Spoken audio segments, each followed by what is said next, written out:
29শে জুলাই ছিল আন্তর্জাতিক ব্যাঘ্র দিবস বা ইন্টারন্যাশনাল টাইগার ডে। ওই দিন বেশ কয়েকটি লেখা পড়ার সুযোগ হয়েছিল, বিভিন্ন সমাজ মাধ্যমে হোক, খবরের কাগজে হোক।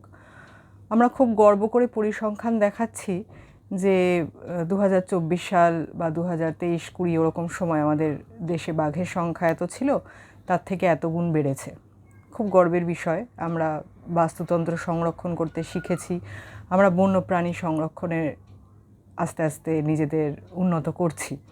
কিন্তু এর পাশাপাশি আরও একটি পরিসংখ্যান আছে বা বাস্তব আছে বলা যায়, পরিসংখ্যানের থেকে বাস্তব অনেকটাই ভিন্ন, যে বাঘে মানুষের সংঘাত বেড়েই চলেছে। সেই জায়গাতে কিন্তু মানুষ চাইলেও নিজেকে নিরস্ত রাখতে পারছে না। আমরা কোর এরিয়াতে সাফারিতে যাচ্ছি, বাঘ বেরিয়ে আসছে বাফার এরিয়াতে, বাঘের সংখ্যা তো বেড়ে গেছে কিন্তু তার থাকার জায়গা আমরা দিতে পারিনি।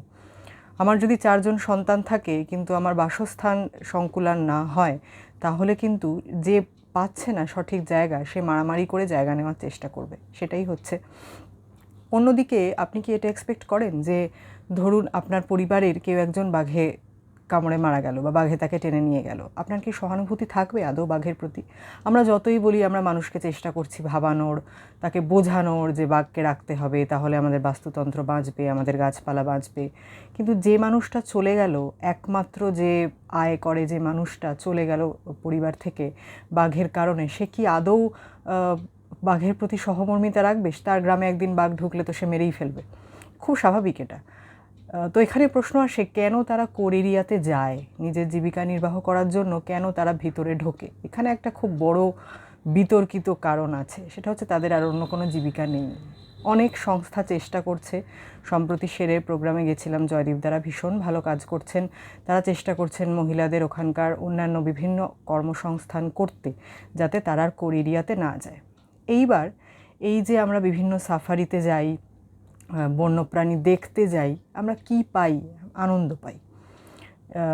এই কিন্তু মানুষই আবার বিভিন্ন সিনেমার ক্ষেত্রে, বিভিন্ন ভার্চুয়াল জগতে বন্যপ্রাণীদের ভিলেন সাজায়। জজে আমরা হাঙরকে ভিলেন সাজিয়েছি, অ্যানাকোন্ডা সিনেমাতে আমরা সাপকে ভিলেন সাজিয়েছি, কিন্তু আদৌ কি তারা তাদের কোনো ক্ষতি না করলে, তাদের মানে বাসস্থানে বেডরুমে এনক্রোচমেন্ট না করলে তারা কি মানুষকে আদৌ আক্রমণ করে?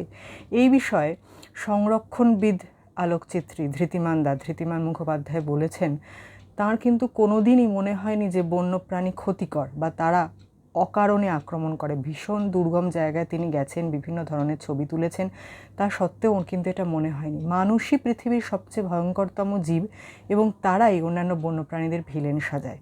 তাই শুধুমাত্র সংরক্ষণের পরিসংখ্যান দিয়ে আজকে ব্যাঘ্র দিবস পালন করে কিন্তু কোনো লাভ নেই। আমাদের বাস্তবে আসতে হবে। ধৃতিমানদা যেমন বলেছেন যে উনি ফটো তোলেন বা উনি মানুষজনের কাছে প্রেজেন্ট করেন সেটা সচেতনতার প্রচারের জন্য। তো সত্যি যদি আমরা সচেতনতা প্রচার করতে পারি, সুন্দরবনের মানুষ বা যারা টাইগার রিজার্ভ সংলগ্ন মানুষ তাদের অন্যান্য জীবিকার সংস্থান করতে পারি, তবেই আমাদের এই ধরনের দিনগুলো পালনের যৌক্তিকতা থাকে। নয়তো ওই এসি ঘরে বসে পরিবেশের কথা আলোচনা করার মতো এই ব্যাঘ্র দিবসের পরিসংখ্যানও শুধু খাতায় কলমেই রয়ে যাবে, সেগুলো কিন্তু বাস্তবায়িত আর হবে না, কারণ বাস্তবের থেকে পরিসংখ্যান বেশ অনেকটাই দূরে থাকে। তো আমাদেরও এটা নিয়ে ভাবার সময় এসেছে বলে মনে হয়, যে শুধুমাত্র গলা ফাটালাম, বিভিন্ন পত্রপত্রিকায় লিখলাম আর ছবি দিলাম আমি ভীষণভাবে কনজারভেশনিস্ট বা ব্যাঘ্র দিবস পালন করছি, তার সঙ্গে কিন্তু বাস্তবের অনেকটাই ফারাক রয়ে গেল।